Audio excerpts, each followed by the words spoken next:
بزاف أنت عشان متحليهم نسخاتكم وصبوا اللهم دقهم ونا وصبوا حاليهم تمنى يوات من يتكن كم تسخوا من دقهم ونا وصبوا زلوا نتوما بتقرأي زلوا أفتح مع زلوا توم كابت مرت وصيام زلوا شاق هس أونتي تيخ جبا بتتخكرني تعبي زي عبي زلوا هس أونتي كالت عبيتن كالي بزحنا غير من أسياتن زي كله حسيبنا جن كم نسو كن منا يبلنا نسينا خنا معبل زقبنا نسينا أنا حدث بزخوني يكون سب بزخوني يكون بطا شغيلة على جباب كاب حقوس أي كوكع ويزخوني يكون نجار كجب أنا يفكرنا أنا عليه مالتي نسون جن كأنا كاب حقوس أخون يبلون إلا إنا خنا أمن زقبنا تكون سيفت يوزي تي ترى تقال لا تحسوا بهمزي من قديم بحق خن كيد لنا إتي تقلقال يسوون حق خفلت حق خطفلت أخذ كل لك إذن إحنا قل ندحر كم تنولو زلنا نقلت بهال كتماسي بإثيوبيا درجة كافتن قدامت زنبرا بصرية أديو بناي كتما أديو بكل نجر قداميت ختما يا بإثيوبيا درجة قداميت زنبرت كتما جن حزي أمغلى ندرتا خمزي يقبر الله تهيزن ولا زلنا حما سقيلو زي ربح زي تكم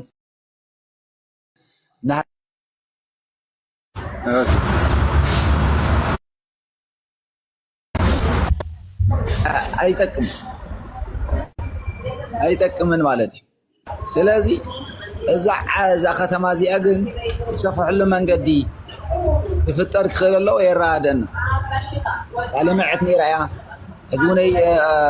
حز الله توجن سوي كورا على كامورا قال بزح نجر الله يس يردنا هذا يزمن شويو كمانيو انت يزول بزح نجر الله لازم ضاي يكون زبو عنكفات نتختما عنكفات نتختما أول مالتي انت خوينيو حتى حاول بزعة سب ندواقع كتما تاي قبرنا بليس سب مويت سوى عمنا لا الخاص بزعة كتما تواقع ودي فتني كاد بزعة ده حنا أنا وياكم مسألة نص زوم صار سبب كوي تقول نحنا هذه تبغى ميديا زتفتح ميديا أنا نبذ ميديا زي أحمد صدق كوينه نعم دا كرياترز بهالميديا بس إيه كسمع عند حركوينه تخكلني حساب تبقى حساب تمرت زمير أنا زقفون يكون حساب زقسمول لي يخون زلهم ببعبدي ببي خبابي ببجزع ناس ودفك خزارة زفل حيلي حسكا سقيلو من أي أنت أشمو نو هاوز يقولوا محور سبب سقيلو بشم سمع عندنا نقرأ زرا كامل يحو وحتى دقف تعقادات كوتكم بزعزنا هزب سي خميتريو زلت تفتفوا والله هزبنا سي خميس عندرتاسي عمريت خاكو فينا بيرتات يكون كل نجار وخافي تمسي لزود ساعة عندرتاك وتسي قور والله تحال أو إن حسب هقدرتي كتما نبرسه بعلقه بساعة عندرتاك يقدموها أو سعودي هذا أو لقني هذا بعلّا سرحقوي لقنا بعد نتري كتما ويخحوا حتى يكتما هاي بزعة كتما بزعة سو واقعنا حواتنا يموت له حواتنا تفتح له حواتنا كباجاج وانتي لما من قد يقتلون له أولت ناي سبع عندك ببس حتى قاتلين أو زي حسب هقلت هذي الكتما هذا بزعة كل كتما هاي ما غلط أحد أبجاسي أبات له ولا من أنت كمل سما أبات له حنت توك حتى عليكم ما حدا دري زبالة هنسي ويزبالة حبرة سب توقع سلوا وده عمود يبل ترجع من استغى زي أول مساجين خاص من الساعة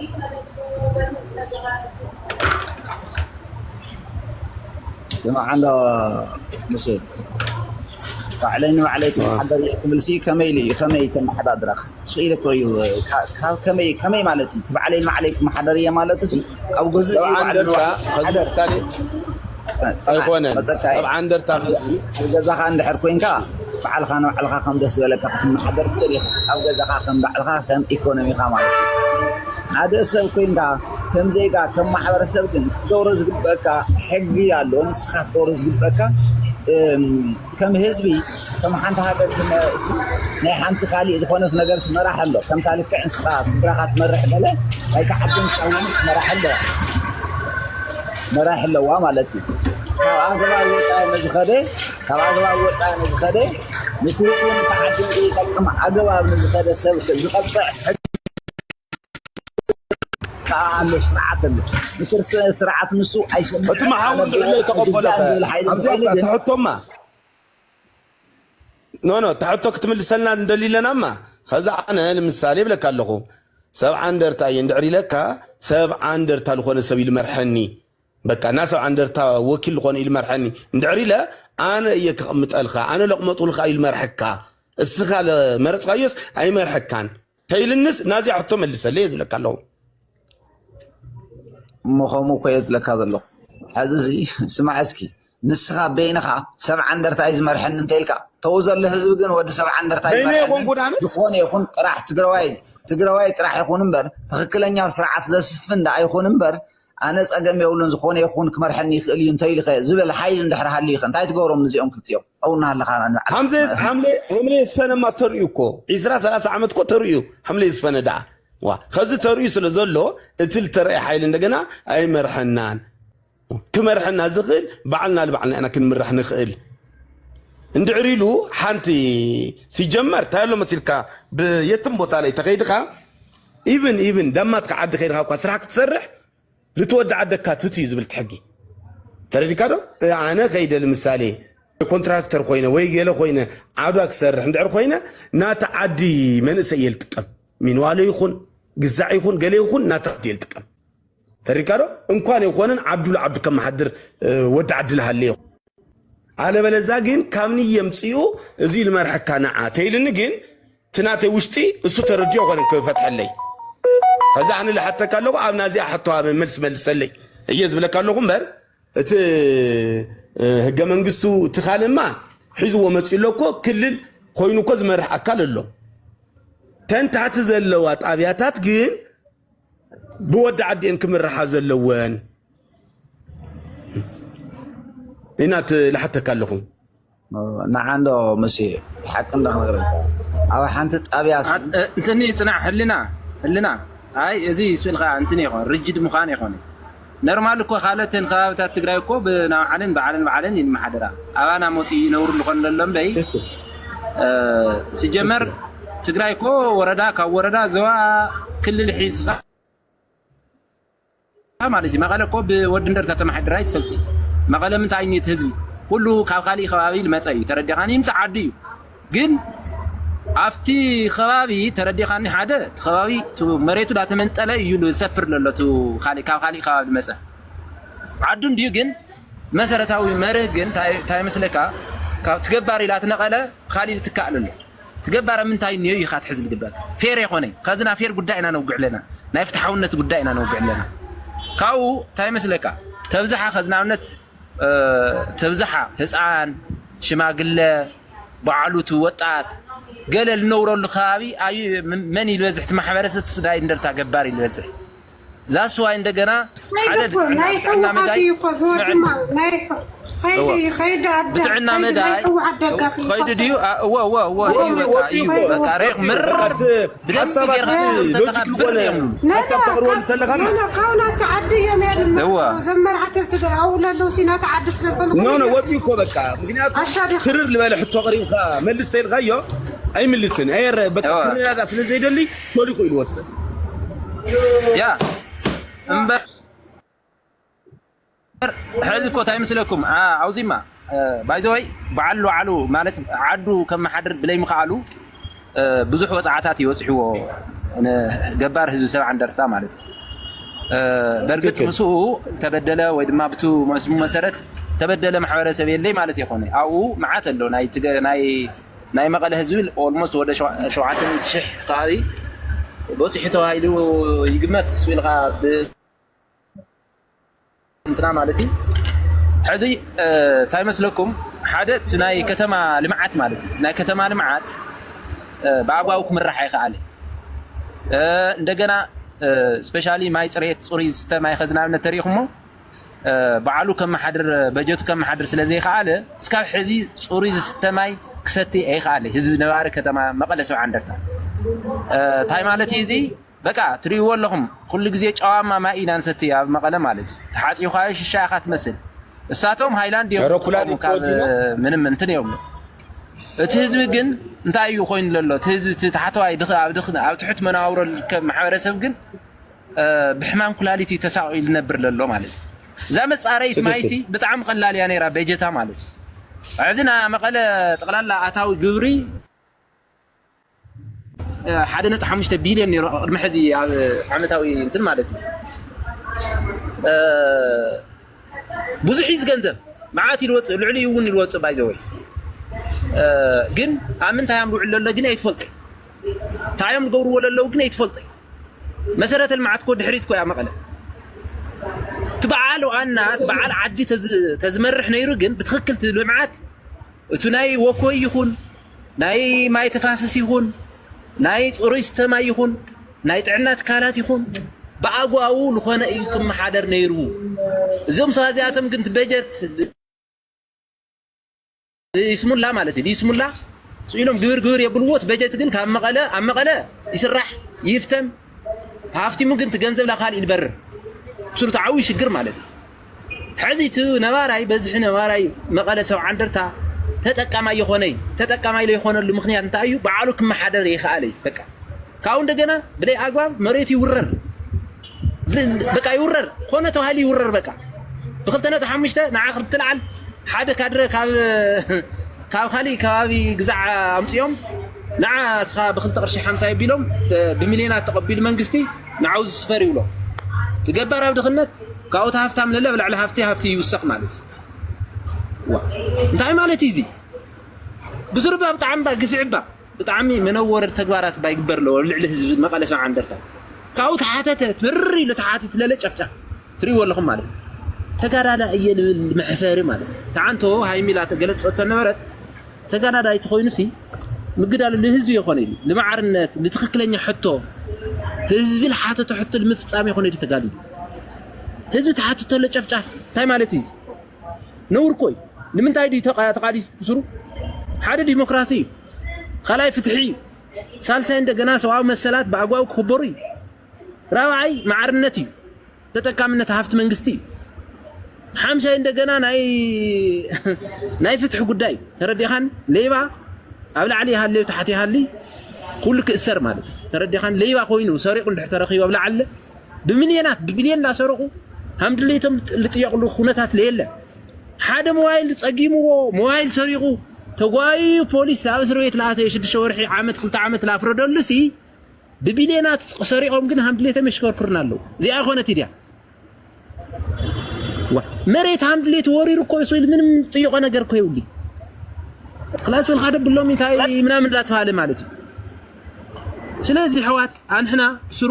አንሕና ንለለና ባይዞ ጥያቄና ተሓደ ንምድፋዕ ወይ ዘረኝነት ወይ ግዛዕ ይኾነ ናይ ፍትሕ ጉዳይ ና ሕቶና ሓትት ለለና ናይ ህዝቢ ናታውልተና ቆልዓ ሕቶ ፍርዲ ያ ቀጽል ናታ መቐላ ሃውልት ልሞተት ባጃጅ ጎትታ ልሞተት ቆልዓኮ ደቅ በዓል ስልጣን ስለዝኾኑ ታ ጉዳይ ዝገበሩዋ ቤት ፍርዲ ዳኛ ውሳኔ ንከይህብ ኢሎም እዮም ጠጠው ቢሎሞ በቀደማ ይሪኹም ማይኹም ረዩ ናይ ፍትሕ ጉዳይ ልባህል ዚ ትርወለኹም ትክክል ኣብዚ ወዲ ዝፍትሕ ለይሃቡ ኣብና እንደርታ መሬት ታእዮ ሃንዲ ዝለን ሰፍሰፎም ታይ ስለዝኾነ እዩ በቃ ወዲቖም እዮም ተረዲኹም ዋላ ዛና ወሮኸ ሃይሚ ዛና ወሮኮ ገና ፍትሕ ግንያ ዲያሳ ሃመያ ዛ خساره انت بلا جانا حملنا يسمو يدم حزمان يو قالم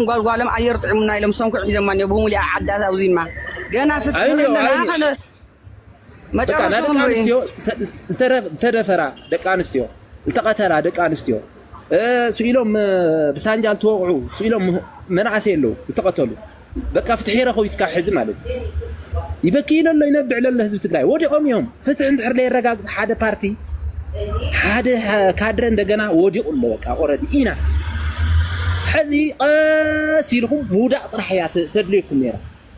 ስኢልኻ ካሊ ተወሳኺ ወንጀላት ምስራሕ ኣየድልን ቀሲልኻ ወዳደቃኻ ምምችቻይ እውን ጽቡቕ ነይሩ ኣና ሃሙ የልመኽሮም ባይዘው ኣወዳደቃኻ ቀሲልኻ ወዲቕኻይ سويلك كاسماي بتيت يكون جزع يكون توقعت لك بالبتري يكون رأس خالات شفشفها مرادي لون الله بتيت ون الله يكون مراد وا كيرو هم كيرو حتى حسب خلال تسمو كوردي خوني خلال له ايش يعني مو قصدي رايا كل تايخون عنتو عدل يويا عبيني ايش قصدي هاي مو ويفعل تزرب ريكارد لمقار داخل لملوز حلوا حدثوا إلو ولا يهوني رايا كل اللي ما سويكا تهلل تخن كان بي لو من بخل يوم المتلو خايت عمنو زي تسبب راح على يخا او حق تخويني خاتلل بي قدنا انه كل العفار ما انه رايا المطيو خايت عمنو تحدا بالتفل اللي يمطبنيو هو تخكلي زرا قصري لو تدليتينا لما تمكا تأمر لنا حدا قناعي زرا انا حنت لها مي مسلكا زا بعلنا محدار تبلسي اتو حزبي ايدي وانتي مخان اتو حزبي بعلو بيت مخرب كون اللو لما اخل كون اللو من عسيز مرحون من اسهب كون اللو دك انسيز مرحون دك انسيب كون اللون محبر نغادو مسيلوم تخكلنيا امبر امانم لا يبولم كون اللوم يزبل امبر بمحدارات خوينا محز امنت وقري دك قري يمطفوالو اندرتا خسكا حزي مندي نيرو موزحتي امكو نهزنا جنريشن 15 عامات يخونا نتمزحنا ادمي 20 عامات لنبر دك اندرتوت يوم دك قبلا يجزع البال لله جنبلا دعربو مليكو قطر ينيرو اوتم هيروم متيوم اتيوم افت مزججيبت له افت مريت ديسك له افت اسمو له حزن بلا نحنا نتهز بسيك قرحنت جنريشن كامل نحلو فتحاو زخنا عبدي اسبورا لله ارتغراي زلو بحده توحيدو فولي حساب بالسيفيلايزيشن بممصا حساب اقريون حزب التقم من سيون كيسدات حزبون تقم استوقعون الاشكاري اخا محكم سدراسون لا لمن التاريخ امصيخه حصيفكا خدينكا حد نغر صراحه توعلو موصا ازي بمغبار نغورو جنريشن نمانم طلبلو تقبلنا لو حز سئلنا من محدار تايلنا من ني ودندر تايلني بيت مخري 5% كون ييو نمنتا هزو غيرنا علو ببيت او ببيت اما حضرت طاوياتات كسكا حز مانم تغير يلي عب تغوسستي يوم خذ سالم هاي فاينانس ابناي محدراوي اب بروباغندا غزايم يوسو مفتو العالم بيت ناينا مጫወቲ ሽፋን يم غورنا للهم بي تخكلنيا لما حدروم كاب العليوم بدحريهم والله بسيمبول جن هو هامو يلوم كاوسم تغوسست جن تخكل خيو ساتم سيكر حقوق خدنيوم كافتنا هزوي غازي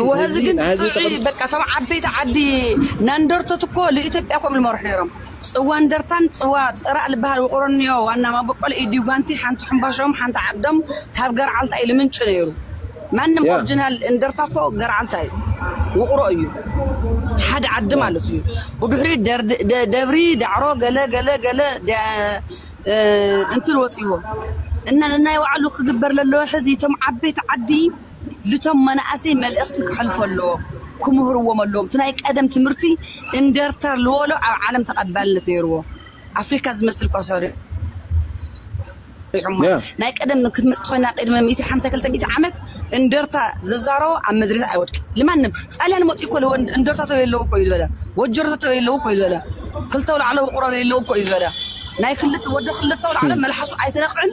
ود اندرتا ود وجرت حنتيا ان ازي تمو ولو تسواسي ومعبيت عدي انت سጨርቃ ገረብ ዲዮም እንተ ስታይስመም ተአኪዎም بمصحف تصحيفو نتمهارايك بتصح لو بدحيو سنا نبه اسنا سمع لو نورمال كمصي ينبر نحد توقسنا لا حد شويه كنمص احنا زلنا كنتم عبيت عد زلو تتاريكم ينصارق بمن بصحف دياسبورا اللي يحجز مصحفتي تعدل يتصحف صحفتو وانت صراحه يفطر لهم منبت صراحه يفطر لهم كاو لوجت لمسرف تقطرات لوجت وطيو تمنسه بمولي ابلي يخونه زعل او قمار ابل تفلالي هان ابل تفلال لكو امرات لي من لا يسرح لي مخفات كوي ودي سلالخونه او تبزي هيني لي تشاو ودي لهم ثانك يو هاي مو بتعمين انا مسجن حفتنا تقالاسيت يغني لنا اي تتفيقي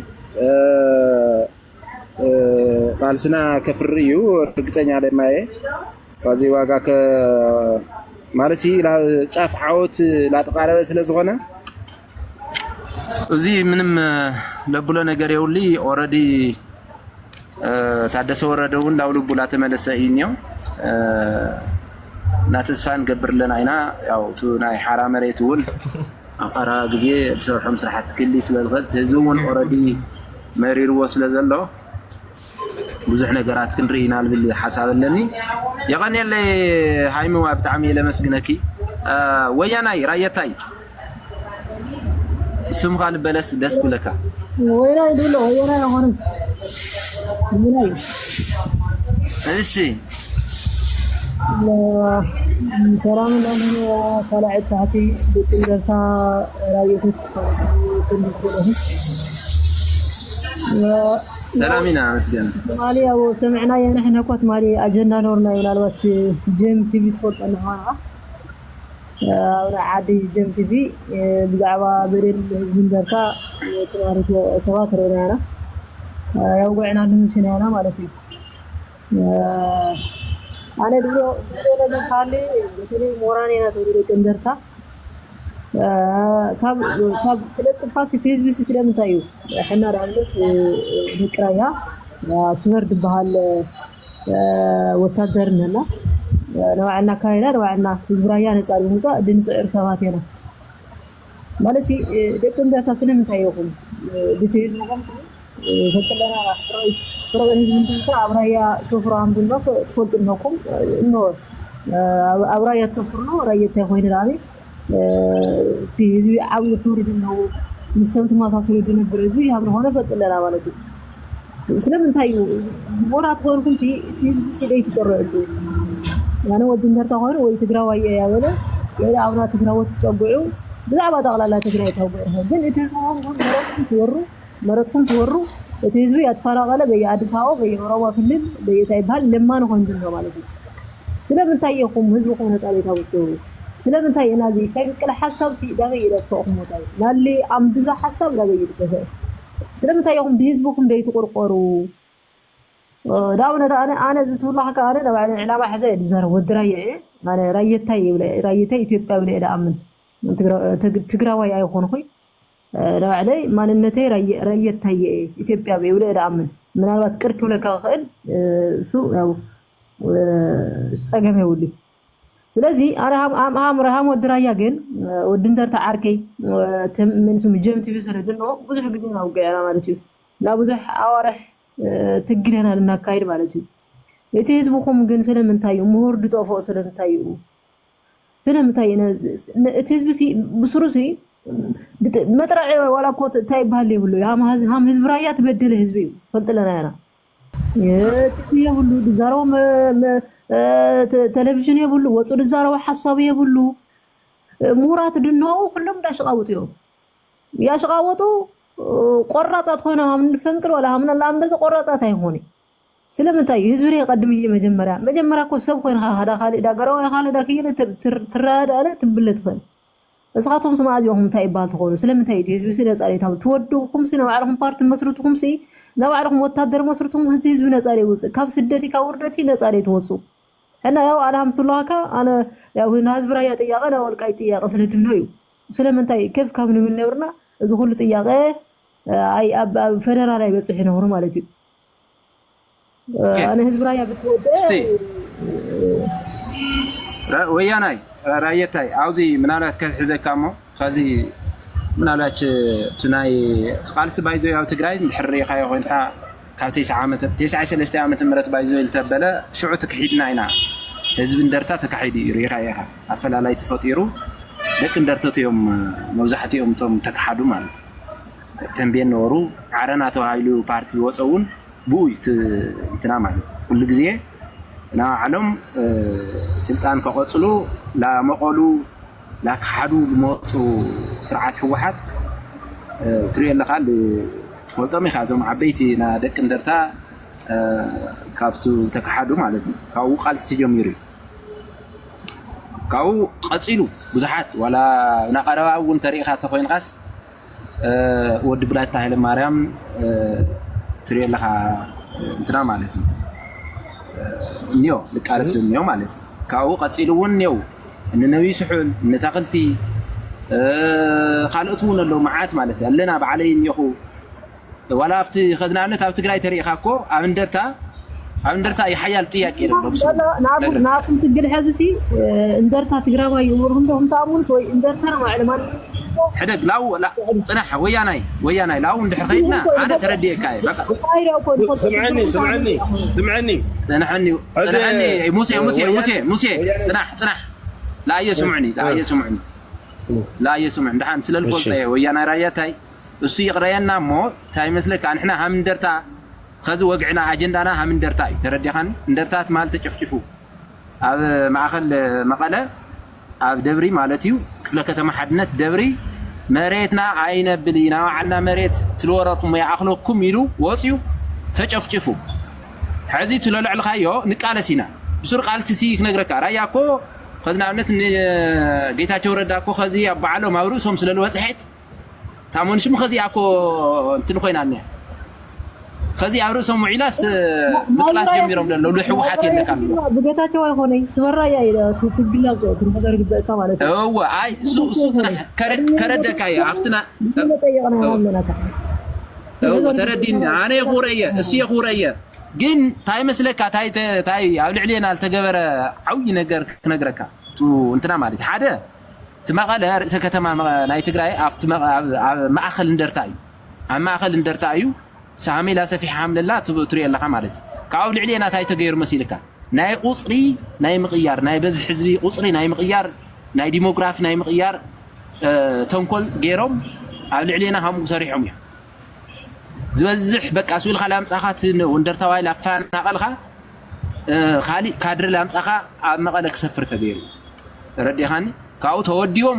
ካብ እንደርታ ወጻ ባይዘይ ካብ እንደርታ ወጻይ ካብ ካሊ ካሎ ተወዲዮም ይምላአና ለጥቁዕና አፍት እንደርታ አፍት መቀለ ማለት አፍት መቀለሲ ሆነ ኢሎም ካሊ ከባብ ለለ ተወዲዩ አፍት ሕውሓት ለለ የለካሎ አፍት ካድር ሕውሓት ይለውዕ ካለሎ አው ተወዲዩ ስላና ይበቃ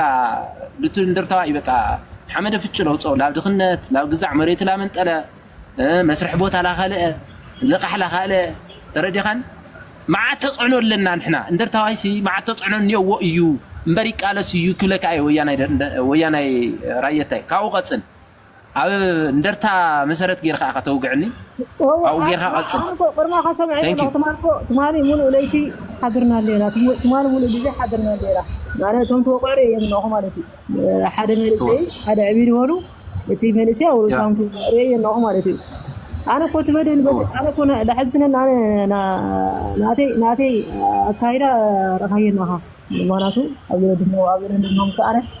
አረ ተሐሳስባ ይድነና ማለት احنا رايا تግራዋይ ሆነ ማንነት ራየተ ኢትዮጵያዊና ድና አምነና አነ ዲሎኩም ታለ ሕዝለ እዝንተርታ አም ያል ሀያት ወረረ መረቱ ያትገፍዕ ያት እስካማ አዚ تግራዋይ ለትባል እንደዳቃንቶ ጥቁም ኩሉ ጊዜ ሕዝል ትዋረደهم ገና ትዋረደهم تግራዋይነት ተባሃል ትግራዎት እንደላረከውኩም ገና ውርደት ተቆጽኒ ይነናኩ ስለምንታይ ነፃ ደይ አሁን ኩሉ ሲ ስለምንታይ ነው ማንነት ያቀና ትልጥ ያለችው ስማ ከዝታለም ሲልካ ወድራያ ሙሴ ወድ ጽናሕ ሙሴ ወድ ትግራዋይነት ሙሴ ብምንታይ ትሕዛኒ ካመሲልካ ሕውሓት ማለት እዩ ሕውሓት ይልለካ አይደለ ባህ አخذ هو ሳይት ብላደለ ኮይ هو ጽናሕ ተረድዎ ባ ተራዶ ተሆነهم ሽግረው ተራዶ አነ ወድራያ ግን አነ ወድራያ ግን ማናቱ አረ ናጀም ቲቪ ትግል ስለፈጦ ጀምቲ ተብሎ አረተ እንደርታው የኢትዮጵያዊ ይታገል እንደርታው የኢትዮጵያዊ ማንነቴ ህዝበይ ተወድሉን ነው ማንነት ነው ባለ ሓደ ጋዜጠኛ ነው እኮ ያተዛረበ ሰብዕ ነው ማንነትና እንደርታየራ ትግራውት ኮይና ንፈልጥ ወለኮ ሰብዕና እንደና ማለት ነው ስለዚህ እስካማ አዚሁም ደብኩም ሆነ ማንነትና እንደርታ ማንነት ተረብቆ ዝኩሉ መከራይ ውርደት መሮት ይዋህ ሓርቡት መንጥሩ ደርወርኩም አበየ ድመጻዕድርኩ አበየ ትታጎሉ አምና ራያ ብለናኩም ትታጎሉ አምና ወልቃይት ብለናህና ትታጎሉ ነፃውጡ አለበለዚያ ግን ትግራዋይነት ባል ፈርሕኩም ገና ትጠፍቁ ለኩም ብለናኩም ማሕራዴ ሁሉ حتى دي عدم صنح يود صنح قال ساعة يود سلازي عزل دولو ነገር ካለ ትምስክን ይንደርታ አይረፍት ማራቱ ድምጽ አምሬ ምሁሩ አምሬ ሁሉ ህዝብ ራያ ይፈልጋል ትምርት አምሬ ሁሉ ጀጋኑ ሁሉ በጀጋኑ አምጥታ ሓደ አምናለ አንብዛ ይወሉ አምናለ ፈንቅል ሆኑ ሐመድ አዳም ከይቀበሩ ደኻል ብትዋው ፈጥለው ማለት ነው ስለዚህ አዘለ ፍትህ ምሁራን ደቅ እንደርታ ተራቀሁም ዳጂ ድራያ ምሶሉ ድዝቦል ቃይት ምሶሉ እንደራ ስለዚህ አብዛከ ይሆን ያዋነ ለአርከ ثانك يو يغنينا ويانا ريات صنع موسيوا هزتها لمرتي درق حطه ماشي زا كده قاسعه ادمتني لا اصنح ما صنحوا عينكم تحزن نسخلايه مسلي صنحني دمو لا لي خونا كركر كتخدي خيا صنحني اي خدي حنت قال لا صنحي قاسعه انا بنغراتي تردو دليمبر لو كركر አይኮነን صح تا تግራይ ልብላለለማ እሺ ህወሓት ማለት ይገልቢ ጥቅም ነው ዋይለኩም ነው በቃ በዚያ ተረዱዋ እሳ ተረዲየካይ እሺ ኻሊ ተልካ ቀጽል هو اخذتنا تግራዋይነት ዝዋዘሎም مسيحاوي حنتي هادلو كيرسع خوانه تايدي كرسي مالسي اندحرحو وحات خوينسي حزب راياسي بانديرو ناي تግራይ العلوس كل سبب حوحات مالدي او راياسي بتقراونتي درادر رينا ينا سلام سلف كوت تلو كل سب محوحات يوم بوكنو مزنا مالتي الناس زي او زي بناي سمعنا ما ويانا ريتا يتخكلي بقى حوحاتينا حوحات بانديراي حوحات كابل مصيز بانديرا زي موصين يكلكي بقى ما كو يلكي حوحات مالدي زبرايا الوصسي كل حوحات دي مالت بناي رايا ويانا ريتا يتخكلي بقى زي سينا حوحات بحوحات للمصز بانديرا زي نا حوحاتي كلكيو بقى حساو غليصلو اكسب ገገርናይኔና ኻሊጥ ያካውዚ ወጻተልክ ጠየው አንዴ ሐሳብ ንግረትና እንወጣለን ሁለት ደቂቃ ተሰጥቶናል ኻሊ ሙሴ ኻሊ ተልካ እንዳ ኻሊ ሰብክን ሐልፍ እሺ ዳን ሀቦም ተንቃልተውሞ ችግር ይውልን ሀቦሞ ወላ ንስኻይ ራያ ክልል ኒኻዲኻ እሺ ከመጸካያኪኝ اوكي ندحر لي لها كينج اور كاوبوي ايش كينج قصد ሁለት ደቂቃ በአማርኛ ባወራ ችግር የለውም አይደል ችግር የለውም ቀጥል ትግራዋይ ነኝ በእናትም በአባቴም ትግራዋይ ነኝ አዲስ አበባ አደግ ኦሮሚያ አደግ ትግራዋይ ነኝ እዚህ ጋር የምታወሩት ነገር እንዳለ መጨረሻ ላይ ትግራይን ለማጣት ራሳችሁ በራሳችሁ እየሰራችሁ ያላችሁ ሰዎች ናችሁ የምትታዩ ህወሓትን ለምን ተቃወማችሁ እንደርታ የራሱ ችግር የለበትም ምናምን ነገር ልላችሁ አልፈልግም እዛ ውስጥ ልገባ አልችልም ግን ትግራይን በገዛጁ የሚያጣው ትግራዋይ ነው መጨረሻ ምክንያቱም ማንንም የህወሓት ስማ የህወሓት አክቲቪቲስ የህወሓት የሚሰራው ያለው ስራስ ትግራይን አያሳጣታል ኦኬ ህወሓትን የምትታገለው በምንድን ነው እየሰራ ያለው አዳምጠኝ ህወሓትን የምትታገለው በምንድን ነው መጀመሪያ አሳን አይዲዮሎጂ እንደርታ ብለ ስትነሳ እንደርታ የሚለው ነገር ይዘህ ስትነሳ ወይ ራያ ብለ ይዘህ ስትነሳ ልክ አሁን እንዳይለ ወያና ራያ እንዳለ እኔ ኢትዮጵያዊ ነኝ ትግራዊ አይደለሁም ብሎ ይነሳል ነገም ከናንተ ውስጥ እኛ እንደርታ ነን ኢትዮጵያ ነን ትግራዊ አይደለንም ብሎ እየተነሳ ይላል ቀስ በቀስ ሁሉም ይበታተናል ዲሞግራፊክ የሆነ ነገርን ስታነሳ በነገራችን ላይ ትግራይን የምታጣ ከሆነ ዲሞግራፊክ የሆኑ ነገሮችን መቀበል ግድ ይላል ከአድግራት ተነስቶ መቀሌ እየኖር ያለ ሰው ካለ ነጋዴ ነው እየኖር ያለው መሬቱ ላይ ዛቡታ ላይ መሬት ገዝቶ ነው እየኖር ያለው በርግጥ አንዳንድ ስታቲክ የሆኑ ነገሮችን ማንሳት ይችላል እዚህ እስራኤል አሁን ዛሬ ላይ እንደዚህ ትልቅ አገር ሆና አረብ ሀገራትን እያስጨነቀች ያለችው በሚገዛ መሬት ነው በርግጥ ልክ ነው ነገ ጠዋት ላይ እየሰፋ መጥቶ ነገር ግን ትግራዋይ እንደ ትግራዋይነት እንደርታን የማይቀበልበት ትግራዋይ ካለ ይሄ ልክ አይደለም ህወሓት እንደ ህወሓትም ተነስታ እንደርታን ማትቀበል ከሆነ መጥፋት አለባት ህወሓት ግን መታጠፈው በምንድነው አሁን ምንድነው መጀመሪያም እናንተ ማድረግ ያለባችሁ እዚህ ቲክቶክ ላይ ሚዲያ ላይ መጣችሁ ስታወሩ ያስተሳሰብ እንዳለ እናንተም ኢንፎርሜሽን እየሰጣችኋቸው ናችሁ ያላችሁት በደንብ አርጋችሁ ህዝቡ እየነቃ አይደለም እያነቃችሁት ያላችሁት ህዝቡን ሲሆን ካድሬውን በደንብ አርጋችሁ መረጃ እየሰጣችሁት ናችሁ እንደዚህም አይነት ሐሳብ እየታሰበ ነው ተብሎ እንዲታሰብ አሪፍ አድርጋችሁ ጊዜ እየሰጣችሁ ነው። ምክንያቱም በእያንዳንዱ ነገር ላይ ቴክኖሎጂ የሚሆን ምንም ይሁን የራሳችሁ ስለላላት። ካውቦይ አንተ ካድሬ ልጅ የካድሬ ልጅ ኦኬ ቴንክ ዩ። እኔን አታውቅኝም አላውቅህም፣ ስድብ እኮ አያስፈልግም። እዚህ ጋር ሀሳብህን ገልጠህ ነው የምትሄደው። ስለተሳደብክ አመሰግናለሁ። እኔው አሁንም ቢሆን እያደረጋችሁ ያላችሁት ነገር ጥቅም የለውም ነው የኔ አስተሳሰብ። ጥቅም የሌለው ለምንድን ነው? ትናንትና አሁን ዛሬ ነው እያየሁ ያሉት የእንደርታ ወጣቶች ወጥተው ሰላማዊ ሰልፍ አድርገው ፖሊስ መጥቷቸዋል። እዛ ማለት አንድ ህይወት ቢያልፍ ተጠቃሚው ማን ነው? በትግራዋይ ሞት ትግራይን ምናጣት ከሆነ ጥቅሙ ምንም ነገር አይታየኝም። ሰላማዊ ሰልፍ የወጣው በምን ምክንያት ነው? ኦኬ እኮ ምክንያቱን እዛ ጋር ሆልድ አድርገው።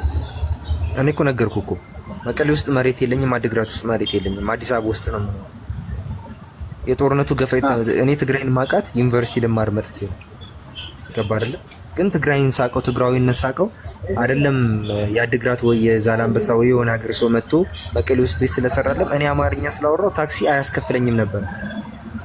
የመቀሌ ሰው እኔ ታክሲ አያስከፍለኝም ነበር። ታክሲ ሰልፍ ላይ እኔ አማርኛ ይመሽባቸዋል አማርኛ ስለሚናገር ሊጠቁ ይችላሉ ተብለን በሰልፍ ለብቻችን ተለይተን ታክሲ ቅድሚያ የሚሰጠን ጊዜ ነው ማስታወሰው።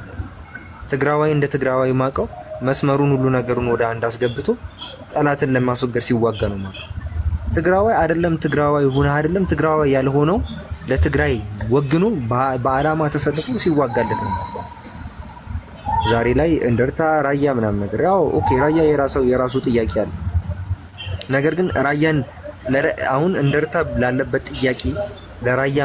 መገንጠል ድጋፍ ሰጥቶ ነው ወይ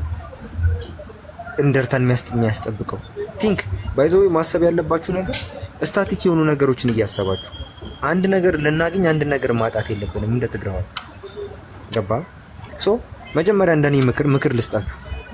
እውነት ከጠቀማችሁ ወንድማዊ ጭቆና አለ ብሎ የሚያምን ካለ ትታገለዋለህ። ተታገል። ጭቆና ካለ ማንንም እንዳትቀበል። ማንንም ህወሓት አይደለም ማንንም ቢመጣ እንዳትቀበል። ህወሓትን በሲስተማቲካል ካልሆነ በስተቀር በሌላ ነገር ልጥሏችሁ። ብዙ ነገር በእጁ ላይ አለ። ትላንትና እንዳየኸው የሚጋረፍ ዱላ አንስቶ መጋረፍ የሚችል ኃይል ነው። ይሄንን ዲናይ ካደረከው እኔ አይደለም ጥፋተኛ አንተ ነው። ምክንያቱም ትላንትና ሲጋረፍ አይተሃል። ገባ? ስለዚህ ማሳየት አለብህ። ታዲያ ስማ ኦኬ ምን ታረግ እዚህ ጋር ቆይ ትቀጥላለህ። አሁን ለምሳሌ እንዴት መሰለ በጭቆና ስላለ አሁን ለምሳሌ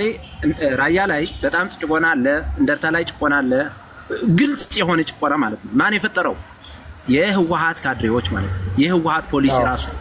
የፈጠረው ጭቆና አለ አይደል? ያ ጭቆና የፈጠረው ጥያቄ አለ። አሁን ለምሳሌ ወያኔ ራያ ክልል ብለዋል። እኔ ደግሞ አይደለም ስርዓት ነው ችግሩ፣ ስርዓት መጣል አለብን። ገብቷል? ትግላችን እሱ ራያታይ ነው፣ የራያ ችግር ያውቃል። እኔ ደግሞ እንደርታ ነኝ፣ የእንደርታ ችግር ያውቃለሁ። ኦኬ አሁን እንደርታ ለራያ መገንጠል ፍቃድ እየሰጠ ነው ማለት ነው። ስማ አይ እሱ አስተሳሰቡ የፈጠረው የህወሓት አካሄድ ነው፣ መጥፎ አካሄድ ነው ብያለሁ። የራያ ጥያቄ ከህወሓት ጋር የሚያያዝ አንዴ ስተይማ ቆይ ላስተካክልህ። አሁን ለምሳሌ ወያኔ ራያታይማ ትንሽ ልጅ ነው፣ በቃ ወጣት ነው። ገብቷል? ይሄ አስተሳሰብ የመጣለት ዝም ብሎ አይደለም። ችግር ስላለ አፈና ስላለ ልክ ያልሆነ አስተዳደር ስላለ ነው። እኔ ደግሞ እኔም ተቃዋሚ ነኝ፣ ባጀው የህወሓት ስርዓት ተቃዋሚ ነኝ። ግን እንዴት መሰለ በአካባቢያችን ያለው ችግር አውጥተን ህወሓት የሚባል ስርዓት ነቅለን ከዛ በኋላ ትግራዋይነታችን ወይም ደግሞ እንደ የተለያዩ አካባቢዎች አሉ፣ እንደርታ አለ፣ ራያ አለ፣ አጋመ አለ፣ አድዋ አለ፣ አክሱም አለ ምናምን ማለት ነው። ይሄ ደግሞ ትግርኛ ተናጋሪ የሆነውን ትግራይ ክልል ይባላል ብዬ ነው የምታገለው። ግን ወያኔ ራያታይ አሁን ለምሳሌ ክልል ስላለ መቀሌ ውስጥ እንደርታ ውስጥ ከሌላ ቦታ የመጣ ኃይል እየወረረ መሬት እያስፋፋ እየተጫነ ነው። የትኛው ኃይል ነው? እስኪ በግልጽ ተናገር። የት አካባቢ ያለው ኃይል? የህወሓት ካድሬ ማን ነው? ከየት የመጣ ነው እያስፋፋ ያለው ካድሬ? ስማ አይደለም እሱ እኮ በህዝቡ ላይ አይደለም እየተጫንኩት ያለው። ዶንት ቢ ስኬርድ ጀስት ሴይ ኢት። አሁን ይኸውልህ አንድ ነገር የምትፈራ አይደለም እሱ አዳም ሓደ ዝወድ ትግርኛ ይኸዲ ፎሊጦ ነና አዳም ትግርኛ ይኸዲ ዲካ ከማ ተረዲካ ቆማ ብራዘር ሀደሻ ቆይ ትግርኛ እኮ በአማርኛ እየመለስኩልሽ ያለሁት ትግርኛ ስለምሰማ ግን ከመጀመሪያው ጀምሬ ስናገር ማዳመጥ ስላልቻልሽ ይሆናል። ቆይ አንዴ አዳም የነገርኩሽ እኔ ትግርኛ እናገራለሁ፣ ግን የጠራ ትግርኛ ስለማልናገር ነው። ይሄ ደግሞ ልታስገድድኛችም። አዎ አምቼ ነኝ እየነገርኩሽ ነው ያሉት። ከትግርኛ በላይ ንጹህ ኦሮምኛ እናገራለሁ። ገባሽ? ይሄ ነገር ደግሞ ስለ ትግራይ መቆርቆራችንም ማውራታችንም የምትይ ከሆነ ይሄ አስተሳሰብ ዝቅጠትሽ ነው። ገባሽ? ስለዚህ ጠረጴዛ ላይ አውርድ ትጥይቃ ግን እስካሲ ከበብ ትግራይ ለዓበነስ እሱ አደም ሓርአዩ ዓው ካብነትና ፀገም ሰከመይ ገይሩ ትፈልጡሲ አደና ሰፍታ መሬት ለና ፀገም ልበፅሐናሲ ንናገር ለና ካድሬ ይሕደግ ይወደ ሓን ፀገም ይውልሱ ካድረነት ነው ይበቃ ይወይ ግን ነረዶ እኔና እንታይ ከለይ ትምልሰሎም አንተ ዛሬ የምታወራ ያለው ነገር አንድ ነገር ልንገርህ። እኔ 2000 አሁን የዚህኛው አመት መቀሌ ላይ ታስሬ ይጨርስ ገባሻ? ካንቺ በላይ እኔ ስለ ትግራዋይነት የታገልኩ ሰው ነኝ። ስለ ትግራዋይነት ዛሬ ጦርነት ከመነሳቱ በፊት ኦሮሚያ ላይ ስለ ትግራዋይነት ታግዬ የመጣው ሰው ነኝ እኔ። አንቺ ዛሬ ስለ 70 አንደርተ ነው የምታገኝ። እኔ አይመለከተኝም ብዬ የምወጣው ነገር ስላልሆነ ነው፣ ስለ ትግራይ ስለማስብ ነው እዚህ ጋር የገባሁት። ስለዚህ የሆነ ነገር ልንገርሽ፣ ባይዘው እንዳስተሳሰብ ደረጃ በጣም ዝቅጠት የሚባለው የትግራዋይ ዝቅጠት ምን እንደሆነ ታውቂያለሽ? አማርኛ ተናጋሪ ስለ ትግራይ አይሰማዕ ካኔራ ምዘምና ይحوحات ታይትልኔ አይሰማዕ ካኔራ ዘውዚ መተሰከተ ለሰብከ ይሰማዕ ካያ አይሽ እዛ ቦታ ላይ ከሰማሽ ምክር ነው ሰጠሽ። አይ ቆይ ካድሬ ለሚለው ነገር ልንገራችሁ። ካድሬ ለሚለው ነገር ልንገራችሁ። ንሰምዒና ከዚ ታይ መስኪ ከዚ አዳምጽ ደሞ ንሰምዒና ንሰምዕሞ ካብ ሓሳዊ ይወድእ ረዚስት ኮ ላገወርኹ ወየርኒኹ ኣነ ይምልሰለኹ እየ ከስኹም ትሰምዑ ማለት ናይኹም ላይ ሙሴ ከስታይ ብለካ ኣለኹ መስልካ ኣዳም እዚ ሰብ እዚ ሓደ ወድራያ እውን ልተናገሮ ከስታይ ኣሎ መስልካ ኣብዚ ኣብ ናይና መድረክ ለዓተዩ ናብ ባዕሎም ሓሳብ መፍረሲ ሓሳብ ለምፅኡ ልትመልስታት ከብድ እዮም ዝገብርዎ። ከዛ ሕና ተጋሩ ይኮንና ነው ይበልና ክርደልና ዘለዎ ዝሓውና ተጋሩ ይኮንና ነው ይበልና እንዴ እኔ እኮ ትግርኛ ሰማለሁ ወዳጅ። ትግራዋይ አይደለንም ኢትዮጵያዊ ነኝ እያለ እኮ ነው ያለው። ትግራዋይ አይደለም። ትግራዋይነትን የምትቀበላት ኢትዮጵያ የለችም። ትግራዋይነትን ተቀበለ ከዛም በኋላ ነው ኢትዮጵያዊነትን ኣብ ካሊ ሓሳብ ክንበፅሕ ነርና እዚ ሞጽ ብዛዕባ ዲና ክንናገር አይ እንትን ደልግበሪ ከዚ ታይ መስለኩም ጽንሕማ ክብልካ ጸኒሑ ትግራይ ዘይፈልጥ ክብል ጸኒሑ ከይደ ይፈልጥ ይብል ነር ካውለ ለዝተማሩ ሞ ወዲ ኮይ ነሩ ስማኒ አንድ ደቂቃ ስጠኝና ከፈለክሙ እንደወጣ ከፈለጋችሁ ልወጣላችሁ። አንድ ደቂቃ ብቻ ወድማቸው አንፈልግም። እኛ በደንብ አድርገህ ተረድተህ እንድትወጣ ነው የምንፈልገው። ዝም ብለህ እንድትወጣ አንድ ቢሉ ስጠኝ። አንድ በሚገባት ቋንቋ አንድ ለሷ ለጎ እቺ ጓል እንደርታ የምትባለው አንዴ ቆይ 70 እንደርታ አይደለም ያ ኖ ኪንግ አዳምጠኝ ኖ ከዘራርባ ብትሰማው ከዘራርባ ግን ትግርኛ ጽሩ አይኮነ ሐሳቤ ከገልጽ አይከእድ በትግርኛ እሺ በትግርኛ ብልዳን ሰማዕካ ኢና ዳን ጸገም ይብል አደስኩ ላምታን ጎልሳዓ ኦኬ እሺ ቶ አነ ማለት እዩ ንትግራዋይነት ክሞት መጽኤ ተረድኩ አነ ተጋዲለየ አምና አብቱናይ መጀመሪያ ውግ ምንም ለአመነ አነ አቲ ተዋጊኤ I don't know like I felt like ብለካ ተባለ እዚ ትግራይ ፈልጥ ይደላል ኸይጸንኸ ትግራይ ፈልጥ ይደብል አዲስ አበባ ያዕቢ ይደብል ኸይ አንተ ስምዑዮ እንዶ አንተ ግዜ መልሐሳ ክትወይ ኦ ማይ ጋድ ስምዑዮ እንዶ ስምዑዮ ሞት ሐሳብ በሐሳብ እንዶ ንስዓሮ ያ ዋልሰዓ በሐሳብ ኮን ስብረና ሳባና ልበልጽ ሐሳብ ኮ ይምጸን هذا ودراي التناقر حسام ديو هم مفرس تطقيمو امنغون اتيو زلو نسمعيو كمان ملبلص حساب يمصل بحساب كل سعروينا يا جود ምንም ችግር የለውም ሁሉ ስምعيو ቀጥል ኪንግ በአማርኛ ችግር የለውም እሺ ቴንክ ዩ አይ እሷ እየተረዳች አይደለም እያልኩ ነው እኔ ዩኒቨርሲቲ መጥቼ ነው ማቃት ትግራይን ሳቃት እኔ ዩኒቨርሲቲ ለመማር መጣሁኝ በጣም ወደድኳት ሀገሬን ተቀበልኩኝ ሁሉ ነገሬን ጥጪ ትግራይ ውስጥ ከተምኩኝ ቤተሰቦቼ ተጋሩ ናቸው ትግራይ ናቸው ያሉት ነገር ግን እኔ አስተዳደግ አዲስ አበባ ስለሆነ ዩኒቨርሲቲ ስሞላ ትግራይን ማየት ስለምፈልግ መጣሁኝ ነው ወደዚህ ያባ ከዛን እዛው ስራዬን እሰራለሁኝ በጣም ወደድኳት እንደሚገርማችሁ ነገር ትግራይን ካየው በኋላ ዩኒቨርሲቲ የደረሰኝን ባቹላ ምንድነው ፊልዱላ ነው የቀየርኩት ወደ ቱሪዝም ነው የቀየርኩት ከኢንጂነሪንግ ወደ ቱሪዝም ቀይር ነው የተማርኩት ምክንያቱም ትግራይ ውስጥ ያለውን ሪሶርስ ስላየው ትግራይ ውስጥ ያለውን ያናኗር ሂደት ስትመለከተው በቃ ላይክ በፍቅር ስለምትወርቅበት የሚያስቀና ማህበረሰብ እንደሌላው ማህበረሰብ በስሜት የሚነዳ ማህበረሰብ አይደለም። ኮምፕሮማይዝ የማያደርጋለ ማንነቱን ኮምፕሮማይዝ የሚያደርጋለ። ኦሮሞ አልተዋጋም ለማንነቱ፣ ጉራጌ አልተዋጋም፣ ማንም ሰው አልተዋጋም። እንደ ትግራዋይ ስትሬት አፕ የሆነ ማህበረሰብ አላየሁም። ነገርኩሽ፣ ከትግረኛ በላይ የጠራ ኦሮምኛ አወራለሁ። ግን ማንነቴ የጠራኝ መጨረሻ ላይ የመስመጣ እትብቴ እኮ ሌላ ቦታ ነው ያለው፣ ግን ደም የጠራኝ ገባሻ? ትግራዋይነትን አሁንም ቢሆን የሚያፈርስ ነገር ከሆነ ልቃወምም እችላለሁ። በመስመር ከሆነ ደግሞ ታስረጅኛለሽ። እንደርታን አልቃወምም፣ ራያነትን አልቃወምም፣ አጋመነትን አይ ዶንት ሃቭ እኔ እነዚህ ነገሮች ምን እንደሆኑ ለራሱ አንደርስታንድ ያደረኩት ትግራይ ውስጥ ከኖርኩ በኋላ። ግን አሁንም ቢሆን እኔ እናንተን አይደለም ልቃወም የመጣሁት፣ ሀሳባችሁን አይደለም ዲናይ ለማድረግ የመጣሁት። የተሻለ ሀሳብ የተሻለ መንገድን ይዞ የሚመጣው መቃወም የሚባለው ነገር መንገድን ስታበጅለት ነው። አይሽ እኔ ባለፈው ለሳወራ ከሰማሽኝ ሰምተሽኛል በእርግጠኝነት። አቁሙ፣ እነዚህ ነገሮችን አቁሙና መጀመሪያ ትግራይ ውስጥ የእናንተን ሀሳብ የሚደግፉ ኢንስቲትዩሽኖችን ስትሬንግዝ አድርጉ፣ ደግፏቸው። እነዛ ኢንስቲትዩሽን በጣም ለሀሳብ ድጋፍ የሚሰጠው ኢንስቲትዩሽን። ተመልከቱት ኢትዮጵያ አሁን የገባችበትን ኪያስ። ማንም የሚያሸንፍ የለም፣ ዝም ብለን ነው የምንተራመስ ያለ ነው። ሀሳብ ቀራውን ሁሉም ሰው በየቦታው እየተፋጀን ያለው። ትግራይ ውስጥ ይሄ ነገር ሊሆን አልፈልግም። ነገ ጠዋት ራያ ለማንነቱ መሳሪያ ይዞ እንዲወጣ አልፈልግም። ነገ ጠዋት እንደርታ ለሀሳቡ ሀሳብ አልቀበል ሲሉት መሳሪያ ይዞ እንዲወጣ አልፈልግም። ነገር ግን ሲስተማቲካል የሆኑ ነገሮች አሉ። እነዚህ ሲስተማቲካል የሆኑ ነገሮችን የምንከተለው የህወሓት ስማ ኪንግ፣ የህወሓት ታጣቂ እንደፈለገው ዝም ብሎ የተኩስ ማለት ነው በወደ ህዝቡ። ቆይ አሁን ጥሩ ሀሳብ ማለት ነው አይደለ? አላልኩም እኔ አንድ ፖይንት ነው እንትን ማለት ነው። ትግራይ ውስጥ እርስ በርስ እንዲጋጭ ወይም ደግሞ እንዲገዳደር አልፈልግም አልክ። ታዲያ ማን አድጉደም ላይ የተፈጸመውን ታውቃለህ? ነበር ላይ የተፈጸመውን ታውቃለህ? ትናንትና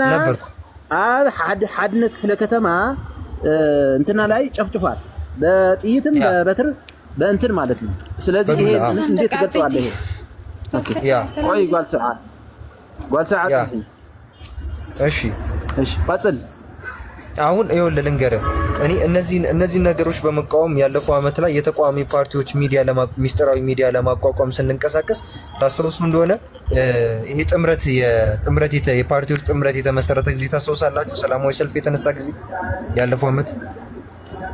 የምታስታውሱ ከሆነ ሰላማዊ ሰልፍ ብጥብጥ የተነሳ ጊዜ የዛ ጊዜ እንትን ሮማን ሱርቦቆስ ሱርነቀል የዛ ጊዜ አመራሮች ሙሉ ለሙሉ የታሰሩ ጊዜ ታስታውሳለህ? አለው ነበር። ሰላማዊ ሰልፉ ነበር። በቃ እንግዲህ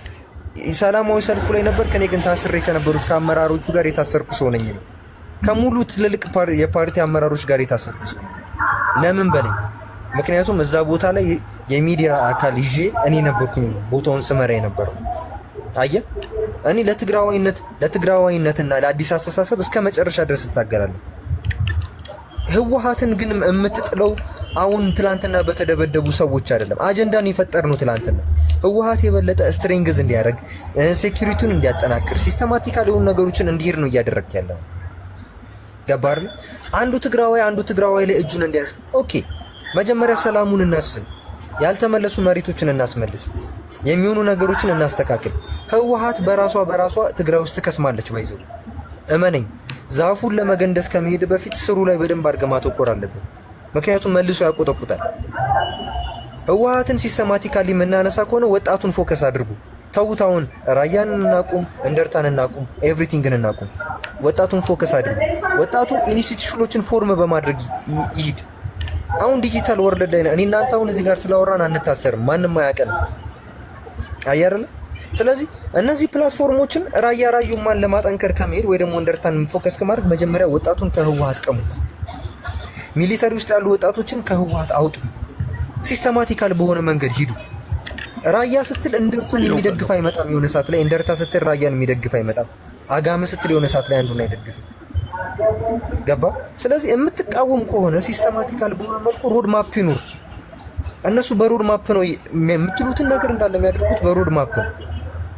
ገባ አይደለ? ስለዚህ ምንድነው ሮድ ማፕ በአጀንዳ መልኩ የተቀረጸ እንኳን አይደለም። አሁን እዚህ ጋር እንደርታ አይደለም የተቃዋሚ ፓርቲዎች ሮድ ማፕ ለራሱ ስለሌላቸው ነው እስካሁን ድረስ አሸናፊ መሆን እያቃታቸው ያለው።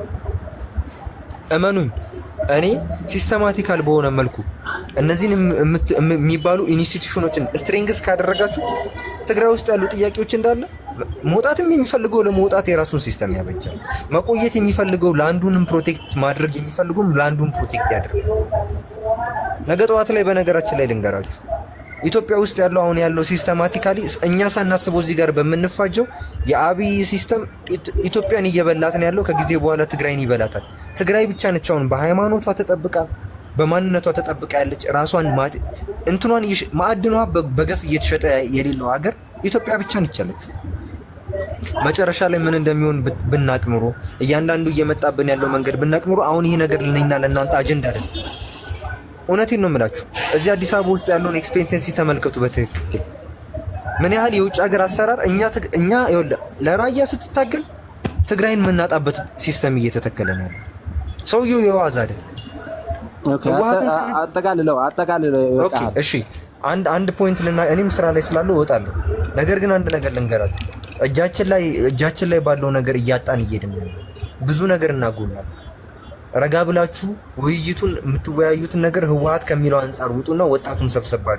አደራጁት። ወደ እናንተ ጀርባ እንዲሰለፍ አድርጉት። ነገ ጠዋት ላይ የታጠቀ አይደለም ማንም ሰው አይችላችሁ። እኔ የህወሓት ካድሬ ያለው የህወሓት ካድሬ ብላችሁ የምትናገሩ ሰዎች የህወሓት ካድሬ ያለው ሀሳባችሁን ጠረጴዛ ላይ ካመጣችሁ እንድንወያያለን። አለበለዚያ ግን እናንተን አይደለም የምቃወመው። ቴንክ ዩ ኪንግ በጣም ለሐሳብ ችግር የለውም። እስቲ ሙሴ እኔ እዚህ ጋር ባይዞ አንድ መስመር መናገር የምፈልገው ታሪክ ለካምሲልካ ኪንግ ናውነት ወጣት ሲ አኪኩም ሓዙ አደራጁ በብ እንትኑ እሱ ኢና ንገብር ለለና ከዚ ናውነት ወጣት ስታይል አልካ ያካተም ነው ከዚ በቂ ዝናት ማል ጨፍጫፍ ከዚ በቂ እሱ ተልዕሎ ኖርማሊ ከዚ በተለይ ጨፍጫፍ ተሪኻሲ ኣብ ካልእ ከባቢ ተሪኡ ይፍለጥ ባይዞ ኣብ እንደርታ ግን ተቃዋሚ ይቅተሉ ናይ ፖለቲካ ሰባት ይቅተሉ ህዝቢ ጨፍጫፍ መሬት ይውረር መሰረተ ልምዓት ይخلع ማዓት ነገር ማለት ዛስዋ እንደገና ላው ተደጋጋሚ ትመጸካተሎ ትዕግስት ኸውን ይወደካ ተረዲኻን ዛስዋ እንደገና ብሱር ሃም እንደርታሲ ቱ ህዝቢ ተወዲዩ ስለላይ ሓትት ተወዲዩ ስለላይ ቃለስ እዩ ዝኹሉ ግፍዕ ልበጽሕና ለሎ ልብል መደምደምታ ኢና ንገብር ለለና እዚ ማለት ትግራይ እንትን ማለት አይሆንም። ሕዝ ትግራይ ሲ ከዚ ዝተፈላለየ ራእያ ክልልና ይኽእል ኣነ ልዎ ትርጉም ታዩ ትግርኛ ተናጋሪ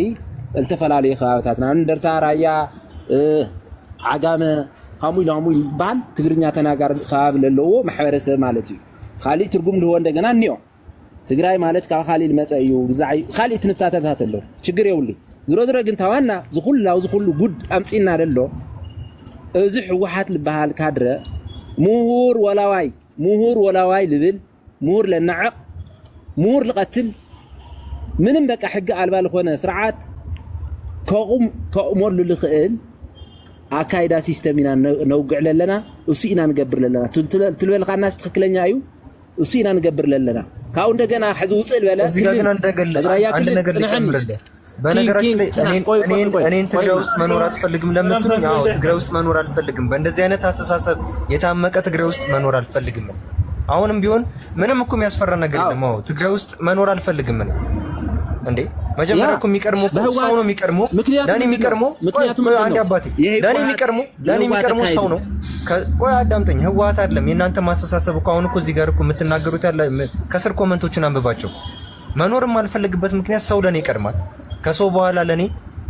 የሚቀጥለው ትግራዋይነት፣ ከትግራዋይነት ቀጥሎ ኢትዮጵያዊነት ይቀርማል። ትግራዋይነት ሳልቀበል ኢትዮጵያዊነትን አልቀበል። ስማ ኪንግ፣ እነዚህ አስተሳሰቦች የመጡ በህወሓት ምክንያት ነው። 4 ነጥብ በቃ ራያ ክልል ነው፣ እኔ ወደ አማራ ነኝ፣ እኔ እንደዚህ ነው የሚል አስተሳሰብ የመጣ በህወሓት ካድሬው ስንፍና እና ጭካኔ የመጣ አስተሳሰብ ነው። ይሄ ነው እየታገልን ያለው። ይሄ ደግሞ መደገፍ አለብህ። እንደ ወጣት በደንብ አድርገህ ዋይዝሊ መደገፍ ነው ያለብህ። ያ በጣም የወጣ አስተሳሰብ ያለው ደግሞ እንዲመለስ የራስህ አካሄድ ያስፈልጋል፣ የራስህ ማሳመን ማለት ነው። ስለዚህ ሌሎች ያልተናገሩ ሰዎች ስላሉ ወደ እነዛ ልሂድ። ምናልባት እስኪ ራያ ክልል ኪንግ ቆይ አይ ትንሽ እንዳይደብር ሌሎችም እንስጣቸውና ከዛ እመለሳለሁ ችግር የለውም ራያ ክልል አይተናገርካይ እስካብ ሕዚ هو أنا بزح عقلي يقبر أمنا سو تالكاتي أمنا تي تالكاتي عند سرير مالك سرير أبغى نعدل قريت هذا اللي كأول بحسب تعمل صالح يعني صحيح حسبنا أنا ديس المات ويس هذا خبرهن سو دفردن هو سلمتنا برهن ناتينا ناتخت حسبنا كل جزء قستي يقول له يا سفني خبرتها باللي كاو سبع درتا إذا ما قالت تقول أنا اسمع معي قرت الخجرم قدي ما قالت تقول نين عقسم يا لو تقرأي نين عقسم معراب تقرأي نين عقسم ما خلاي تقرأي نين عقسم سلر هون أبغى ولي اسمع معك أبغى وستي بروفايل سبع درتا اسمع معي الله كاو عارك يا ده ما إنه نخرة يا ده هذا عارك لمنا ما جمرة نخرة حس خا عارك تلمن تقرأ تبهال لا تقرأ إنه خم مقاد إسخا كل جزء تيجي كده أنا كريتر حوي تعمل كا ودين در تاخن خا تقرأ مالت زي تعانيت منفس مخانو تخليني ده يا خا ده تخون ودين در تندعي دمتاي باسم رايا باسم اندرتا باسم عقام باسم تنبين بشكو تسواسلن هاي ميتكبر قال سبع اندرتا ميتكبر من يا سبعة نكرنيا سبعة ميتكبر قال سبع اندرتا هو قريتها ولا سمعنا ميتكبر انت تاجو دحرت تاغرو مرحبا انا فلت رايا كله ችግር يولي حاساو يناገር ካው ደሓረ ዕድል ምስተዋሃብካ ኦፖስት ገበር ወይ ትድግፍ بزي አይና ዲስከስ እንገበር ኹራት لسرا حفتناون ስለለለዋ ስርዓት ከድለና እዩ ስለዚ ራያ ክልል በስነ ስርዓት ይወድ ዕድል ህይወ የለኹ ካው ድሕሪው ሕተተሊ ሕቶ ድጋፍተሊ ድጋፍ ተቃውሞተሊ ለተቃውሞ ይጽል ማለት بزي አይና እንስማማ ወጽል خبرتها باللي زحو وان لسيدا من امنا سب طلقاتي اخلب لي لغرسي ترد كارو كريتر دك رايا غرا هوني انا طرح هوني كافس بلص هوني جيغنا الى هوني انا طرح هوني كادغن بلوكا مجمره نخرا يمصو نخراي منيو دهر عرفت لمنو رئيس دي ولسب رئيس دي لهم كسخايسل وي حانت تخل حانت زاف سور الهداي بالله تخل تخون فرتا وصلو واصل تاوصلو اي توصي تግራይ ድባል ይለ ቋምስ ሱር ደይለ ታሪክ ትግራይ ትብል አምስዳ ከራኸን ሰምነሩ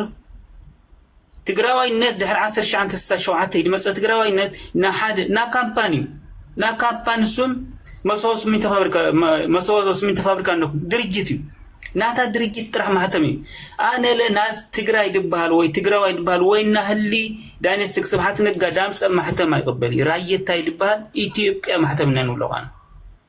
መስለከ ለባህደን ቃለስ እኳን ባህደ ተቃለስ ወላካ እንደርታ ኮይንካ ትግራይ ባት መጽኒ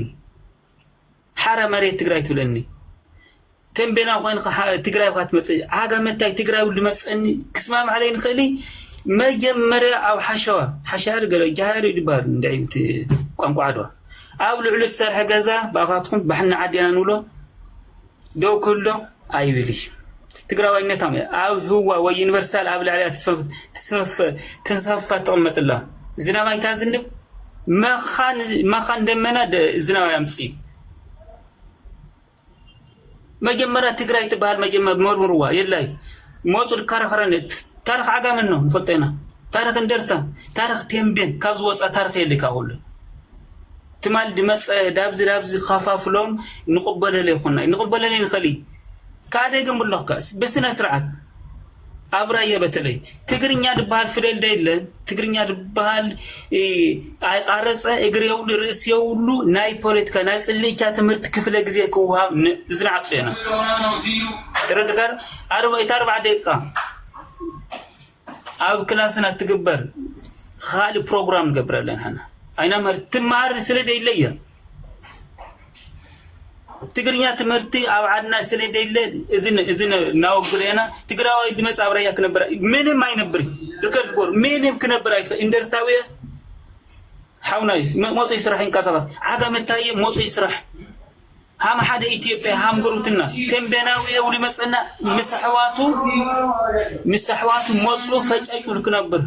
أم مريت جن أفضل يسمع عليه مريت نرايتوتي مريت عقامة تاي من حدا عقامة تاي من حدا اندرتا تنبين دي تمدك عدونا محضروها خازلا فوتهم صلوهم تجراي دبل تاريخ عند حمص خالي أنا خد صعيد ولا كأنا خد صعيد تاريخ تنبين يدفلت أنا تاريخ عقامة اندرتا رايا وذا ترى تاريخ تجراي دبال ليلا وحنا مسكم تسعون وجن ما نقبله تقبلكم نور بتلي وطات رايا حاول كون له حنا يسمع معي إذا يسمع معي مريتنا دامن تلنا من محضر البلاي شغلنا من محضر أخونا سرو تسم ده الناس قال أنا جهنم إساتي ولا كا تسم ده وعلى تجرني دبار سم من مكسكاس ما معنا سلدي خل حدث لنا وخاني بتعامل ده مسكين بحسب سلتامن بتعامل ده مسكين كل زي مسر زي تكود من تاير الفوتي الكرايا كاف تكود السودس الله سو كله تكود بتعامل سلوا إحنا بتعامل الفوتي بتلي الكرايا بدنا نعقم مثل هزمنا دمس دون خان صوت جيم دبال حاولنا دكتور أرجاوي ناي إذانا دجن دبال إذا تمو حامد كرايا بركان بجزدك عنا لا شبابنا ميتي موصي سيدنا النور ساعات